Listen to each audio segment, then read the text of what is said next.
finalmente, respecto a esta comparecencia del presidente Luis Abinader, veamos qué opina el principal partido de oposición, la Fuerza del Pueblo, en la persona del ingeniero César Fernández, miembro de su dirección política y promotor del proyecto presidencial Leonel Fernández. Adelante, César Fernández.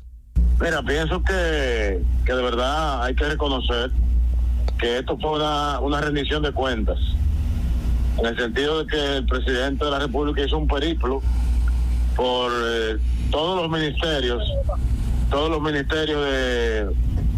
del Estado, del gobierno, detallando las actividades realizadas en los últimos 3 años, porque realmente no hubo nada que se concentrara en un solo año. En ese sentido hay que reconocerlo. Reconocer el que la información que da sobre los valores macroeconómicos ha sido un esfuerzo importante del gobierno, mantener el crecimiento económico en niveles importantes. Ahora bien, ¿qué vemos nosotros como partido de oposición? Vemos cierto maquillaje en muchos datos que ha presentado el presidente. Si te vas al tema de la inflación, de la canasta básica, ha sido un tema que no ha podido controlar el presidente de la República ni su gobierno, en el sentido de que ¿qué ha ocurrido? Bueno, ha debilitado el campo.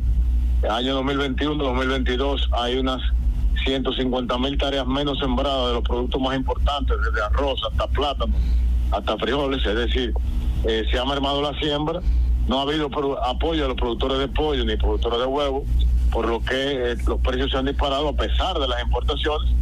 Entonces eso ha ejercido presión combinada con la rotura de récords de importación de alimentos de más de 4,000 millones de dólares 2021-2022. En esa materia ha tenido dificultades el gobierno, y cuando ves los índices de precios, de control de precios, que son los que te arrojan la tasa de inflación, te das cuenta que en enero de 2023 ya la inflación acumulada está en 7.24, muy por encima del pronóstico del Banco Central. En esta materia creo que hay mejoras que se podrían hacer. Él habló que ha aumentado la cantidad de tarjetas de Supérate. Eso yo lo veo bien, por eso es un indicador de que hay más pobres. Si tienen que dar más tarjetas, entonces está combatiendo de manera errada la pobreza. En el tema de salud, hay 2 inauguraciones importantes de 2 hospitales, el de Padre Villini y el de Villahermosa. El de Padre Villini recientemente entró en operación.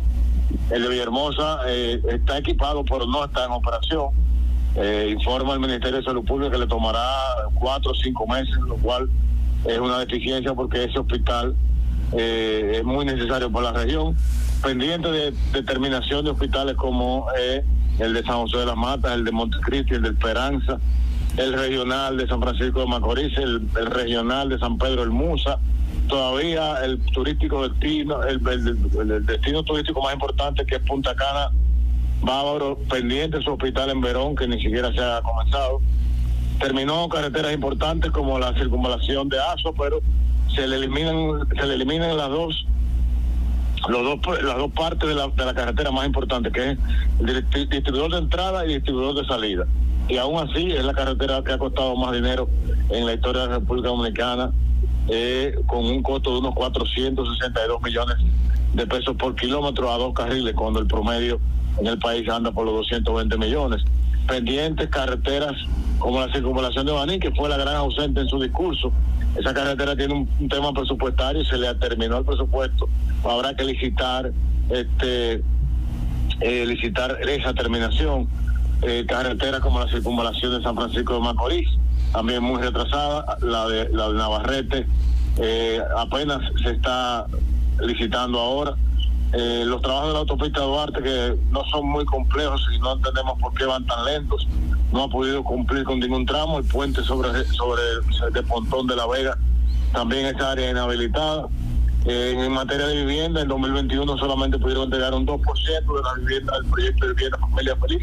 Ha mejorado bastante al 2022. llegando a un 49%, pero aún está por debajo de la meta establecida por el propio gobierno. Sin embargo, ingeniero César Fernández, saludo la objetividad con que presenta el enfoque de esta rendición de cuentas, siendo objetivos y manejando lo que está bien desde su óptica y lo que está mejorable. Pero me gustaría rescatar su percepción sobre la valoración que se hace del gobierno a partir no de una condición normal, porque a este gobierno le correspondió el tema de la pandemia del COVID, el post-COVID, crisis económica internacional y el tema de la guerra con Ucrania. ¿Cómo valora usted el gobierno en ese contexto? Bueno, yo te podría decir que las crisis son los grandes desafíos de los estadistas y de los gobiernos. Y cuando el presidente Leonel Fernández llegó al gobierno en el año 2004, había una crisis bancaria local enorme, un desequilibrio en la tasa de cambio también alrededor del 60-1. Y en ese año, con esa crisis, se inició la línea 1 del metro y se construyó la línea 1 del metro. Sin embargo, en el segundo periodo, 2008-2012, él tuvo la crisis financiera inmobiliaria mundial, que quebró más de 11 bancos en Estados Unidos, entre ellos Lehman Brothers, y más de 21 bancos en Europa. Y a pesar de esa crisis, se construyó la línea 2 del metro y se mantuvo la estabilidad macroeconómica y el país con niveles de desarrollo y de empuje impresionantes. Eso es lo que tiene que hacer un presidente. Ahora, ¿por qué te digo que en esta crisis hay oportunidades de mejora y hay lugares donde ha fallado? En el año 2022, es un dato que te puedo facilitar, de 18 países, investigamos con los bancos centrales de esos 18 países de Latinoamérica, unos 9 países, incluyendo Brasil, donde tú estuviste, Brasil, Guatemala, Costa Rica, entre otros, no lo tengo todo de memoria, pero 9, es decir, el 50% de esos países, en algún momento del año pasado, fueron capaces de tener inflación negativa. Lo que quiere decir que tuvieron la capacidad de gerenciar el proceso de producción de alimentos, de equilibrio de las importaciones y de manejo de los precios. Entonces, en esa materia te reitero, no es cuestión de crisis, ya la crisis pasó. Si hemos crecido desde el 2021 sobre 4 o 5%, 2022 también sobre el 5%, entiendo que la crisis quedó atrás. Ahora lo que hay es que gerenciar. ¿Qué pasa? Si no planificaste, si no hiciste una buena estrategia de prospectiva de los proyectos que ibas a hacer y de cómo ibas a manejar los temas ya de la microeconomía, entonces vas a tener las dificultades que está teniendo el gobierno. Finalmente, hay estabilidad, pero la calidad de vida del dominicano ha retrocedido. Finalmente, ingeniero César Fernández, de la Fuerza del Pueblo, el presidente Abinader ha hecho un llamado para dejar a un lado las banderías políticas en torno al tema haitiano y unificar a toda República Dominicana en una agenda coherente para enfrentar esta amenaza permanente a República Dominicana. ¿Estaría la Fuerza del Pueblo dispuesta a suscribir este gran pacto nacional? Absolutamente no estamos dispuestos, y te explico por qué. No es posible que el presidente de la República, que es un gran demócrata, ha tratado de socializar múltiples temas. Por ejemplo, ahora mismo se está socializando el tema de la ley que crea el Ministerio de Justicia. Bien, ver en una mesa partidos políticos, sociedad civil, el empresariado, ver de qué se trata, ver qué se persigue con la creación de ese ministerio, y bueno, del consenso saldrá lo que se pueda, pero no, como el 10-12 de diciembre quiso colar por debajo de la mesa una ley de trata de blancas y de manejo de inmigrantes ilegales, donde la República Dominicana renunciaba a el derecho soberano constitucional que tenemos de repatriación de ilegales. Entonces, si es en esa línea que él quiere que nos sentemos, que hagamos un acuerdo, la Fuerza del Pueblo no va a participar.